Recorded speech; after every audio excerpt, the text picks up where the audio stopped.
Okay, hope everybody's doing well. I have to apologize in advance. I have not been very good in the video department recently, but I've been trying my darndest to make videos. Every turn around, I have something new to show, or some reason I decide not want to, or I get too political in the videos, or something crazy happens. I've been absorbed in the Olympics and politics and stuff like that, in between things I should be doing. Really haven't got a lot of work done recently, but I'll get back on track.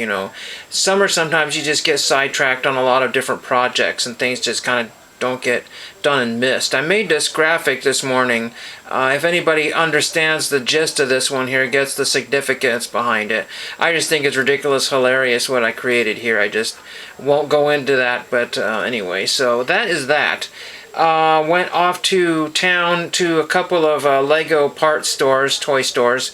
They're just independent stores that sell Legos. I don't have a physical Lego store anywhere close, where you can buy, like a gazillion of one part and so on and so forth. These are just random things that just get sold to the stores or purchased through the store somehow, and then incomplete sets or whatever just is deemed not to be sold for full price gets thrown in a bin and marked, fill this bin or fill this bag for $8-10 or something like that, and then the larger bags are more, and then the larger cups are more, and so on and so forth.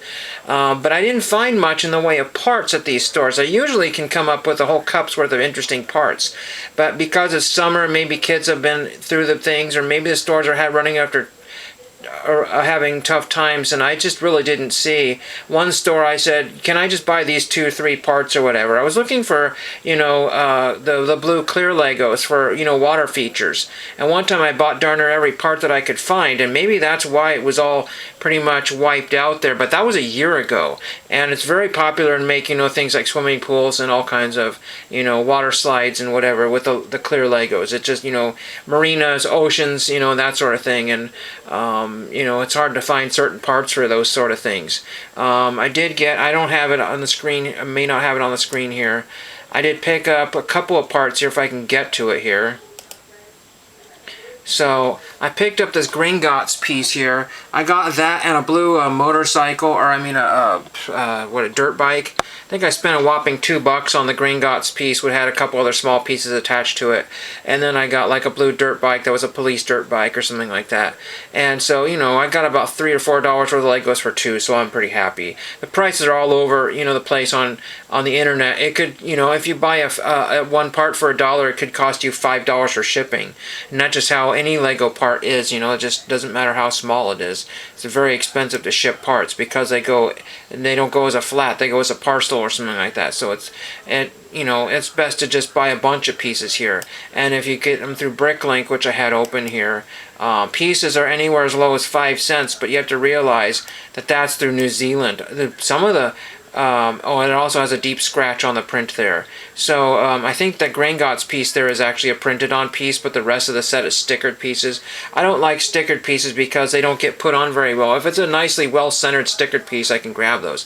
But I remember last year getting a full little tub of pieces, and I just could not find anything in the first store. It was 100% picked over. So somebody had gone through and grabbed every unique piece out of there, just leaving just a couple of, so-so pieces. And the second store had mountains of Bionicle pieces.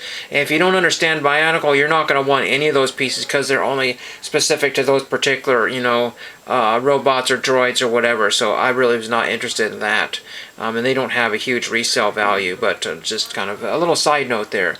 I did get some autograph requests. If I can find those, I will show those to you. I was able to pick these kind of postcardy type things at that second Lego store. They said free, take a couple, so I did. They're autographed by whoever designed that, so don't really know. Something interesting there. I might send them out as postcards or just do nothing with them. I really haven't figured out yet. They don't have any really value to me, and again, I don't know who the artist was who created that, so like I said, I always like free stuff, and that can go into a care package of some kind. I hit the Goodwill bins a couple of times because, after a large soda I needed to use the restroom, so I went on the way back from the Lego stores, and I found this on one of the trips here. I don't know what this sells for here. It's not particularly minted. It's not particularly ruined either. This is actually from McDonald's of all things. I don't know when this came out, but it says Panini Family on it, and it's some sort of poster of about 6 different athletes here. Katie Ledecky actually is one of them. Doesn't show her on the back here because Katie Ledecky is a swimmer there. So, but you see on this side here, see there's a Katie Ledecky, a Wendy Renard, Alex Morgan, Nina Kennedy, and Alberto Genghis Lopez or something like that. And then you can get the Panini stickers here, 1, 2, 3, 4, 5 it looks like. And again, I don't know what these other athletes are on here because they're not necessarily the athletes featured on front there. So I don't really understand that. Maybe there's some other ones you can get. I don't know how big a set this is here. The Ledecky sticker is selling between $2 and $7 or something like that. I really don't know. And I don't know how many different ones there are. So kind of cool there. I just don't know about this, and I think it's from 2024. So relatively recently, but I found this and no stickers. I mean, I guess I didn't think to look for the stickers. And then I think on the first trip I found this. This is actually a old newspaper photograph in really beat up condition. Some of those folds and stuff, I found it mixed in the books, and people are like, why would you want that? And again, a photograph is important whether it looks like garbage or not, because the thing is that where are you going to find another one here? This one says Judy Merca, I believe, tests water in a new Mac pool. I think that's Multnomah area county or something. I'm not. It's some sort of Portland. It says Alfred Monner took the picture. Photographer from the Journal of Portland, Oregon. So there was the Oregon Statesman and the Oregon Journal, I think, that became the Statesman Journal, I think is what happened. But it's just a nice picture of a young lady at a pool there, testing water at some regional type pool there. And there's a very cool photograph. And I had to basically kind of set some other stuff on top of it so to make sure that I can ensure to buy this photograph. This can either go in a frame or plastic page, and eventually it will flatten out, look halfway decent. But again, this is from some photographer's collection. You can see where it's stuck to something there. They had it pasted on something for the newspaper or whatever, and that may not be in very many, or if anybody's archives, that might be the only copy of that around. So there was that one there. Then I picked this up for 49 cents. It's probably worth only that, but it's an old 15-cent Hanna-Barbera Quick Draw McGraw. Let's get back to the original screen here. It's probably a little better here. And very, very beat up, but I don't have, like I said, a decent comic book shop. I kind of thought about going to this other Radar Toys or whatever like that, but it's kind of an expensive store. But this would have been not in the dollar bin. I don't know where it would have been, but well, maybe it would have been being so beat up here. But again, and there's kind of a staple rip there. But somebody threw it back. The thing is that this is what they would call on the internet as a good reading copy, and what that means is that all the pages are there. At least I think all the pages are there, and you can theoretically finish this book here, get the story read. I've only read part of it here. I'm not a huge Quick Draw McGraw and whatever that little Mexican is. Mouse is, or whatever his name. I don't remember his name there. Been so long here. But again, 15 cents. I think it's from 1969 or 70. Something to that effect there. So there was that one there. So that was 50 cents. And then I picked this up at the Dollar Tree. I don't know how many people have this one yet. This is the Volkswagen T2 pickup. There was actually 2 of those that look a fresh haul, but I didn't see anything that was like what do you call it, treasure hunts? I don't know. I look like a fresh haul with a full shelf, so I really don't know what was there. But like I said, there were 2 of these Volkswagens, and this is all in German here. I read it before, but I don't remember. I didn't write it down. I should have grabbed both of them again, but I just really only wanted one of these. I am particular to the Volkswagen. There was like a J import type thing, Japan import or whatever, and I left that, and there were some other neat castings there. But again, I'm not a huge Hot Wheels collector, and I just can't be buying everything that I like. Otherwise, I bought like a whole pile of watches at the Steam up here. They're very fun and functional and interesting looking watch, but a couple days of wearing this, maybe 2 days, and the seam is already busting on the hinge there. So I need to get that repaired before I lose this watch, or I need to find some sort of industrial strength glue and then wick a little bit more into there. So I'm having to use another kind of a thrifted watch here. I had to change a date here, some sort of Jurassic Park watch that opens. I have other watches. It's just that if you've worn something on your wrist for 40 years or almost 40 years, you feel weird with how to, even though you use a phone for all your things. I don't use a phone for anything. The phone is basically dead to me. I only use it to take pictures and then answer phone calls if I can get to them in a timely manner. That's all I do with it. I do nothing else with the phone. I don't even shoot YouTube videos with the phone. Not my thing. Really isn't. As for eBay pickups here, I have lots. I have a lot. And I'm going to turn this fan on here because it's getting warm in here after I refill my drink here. I just use this old Wendy's cup because it's solid as a rock, and why not? Cleans up pretty well. So instead of throwing it away, use it 400 times, then throw it away. Hopefully all the plastic is not leaching into my body. But anyway, so as for pickups, they're going to take forever. None of them are COMC. I have one from Australia. I have one from France. So I have, I just ordered, I did a 3 Buy It Nows, I think. So 2 or 3 Buy It Nows and 1 auction, and I've got 5 or 6 postcards, which cost me almost exactly $1 each. There was a lot of 4, and then I won one and bought one, so that was crazy. And so hopefully that'll come through. One time the seller, it came through, but it was an empty envelope because it ripped somewhere in the U.S. postal machines because he used a wimpy envelope. So hopefully he won't make that mistake again. Super thin envelope. So hopefully those will come in a timely manner. I'm really happy to hopefully get those and show you those French postcards. I know Fabian will be really interested to see what I get from those. Then I have a couple of Olympic pickups here. I will be receiving 2 of the orange Gatorade bath cards, which I call them. They're numbered to 25.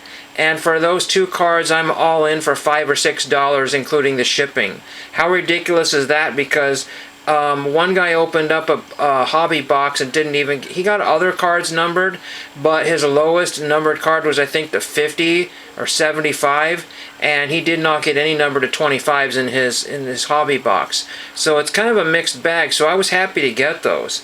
And then I have an eyeball for another Olympic card here, but I can't tell you what that is because somebody will be prying and try to outbid me on that card. So I don't want to leave that one alone.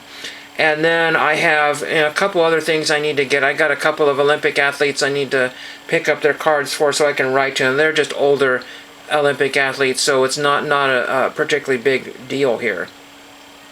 But I just wanted to get a video out here.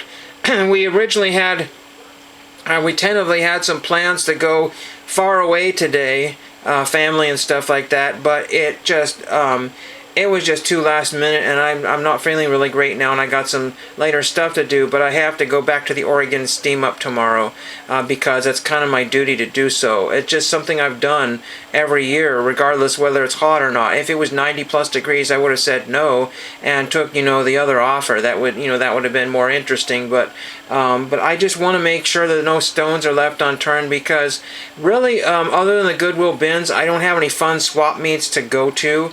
And I participated in a few other ones like the Rick Rial ones, but everything is just slim pickings and just leftovers on top of leftovers. And the steam up at least has people from all over the state. Well, not really. Most of them are from really close here, so it's a lot of the same stuff that I've probably seen before. But it just gives me something to do, and then I can take some other pictures and maybe have a second week video. I haven't decided that yet, but I'm probably going to go early in the morning and then do some other fun things in the afternoon with some of the family, see how that goes. But you know where I live in Salem, there's nothing fun going on unless you find some sort of paid, concert or event to do, and it's really hard to do those last minute because you have to have everything prepped in advance by weeks notice and stuff like that. Salem is just really boring, and of course when it gets hot you don't want to do anything outside. The last thing I want to do is more shopping. That's what I really dread is where I live, there's really all you could do is shopping, and that's what everybody does here. They just look, bargain shopping is thing that Oregonians do. Go up to the coast and stuff like that, but that's so few and far between, and I can't really do that anymore. I mean, I'll do that one of these days, but it just going off to the falls, it's so crowded to go up to the falls, and if it's too hot at the Silver Falls, then that, I don't know. Again, I'll be home by 11 o'clock or 12, and that shoots like a good fraction of the day. Going out to Portland is always out of the question, because I will not unless Portland gets its act together and figures things out, I ain't going to Portland. It's not a place that I want to be. You just don't drive out to Portland and expect everything to be all easy peasy. Any big city that you've not been to in a long time. So that's pretty much the video here. I know there's other pickups and things, and maybe I'll show an autograph in here too. I kind of forgot here, but I have a couple of I screwed up the address on Paul Mirabella. I was only off by one. It was like 125 janks, and I put 15 janks. And the post office said, you know, forget that. If you don't even know how to write your own address, you're not getting it. So I didn't get Paul Mirabella. So again, they do use that excuse. We couldn't figure out where the heck this place was, so that I have to use another stamp and make another trip to the post office, and then maybe think that I can buy a whole other sheet of stamps, which is actually stupid. I know people are already telling me to go grab the Hank Aaron stamps. Well, I don't want to. And not because I don't like Hank Aaron or anything. It's just that, again, I cannot handle brand new sheets of stamps that are unused. I have to use the stamps because it's wasting money. And then I got a couple other autograph requests. We'll just throw these in here, the video.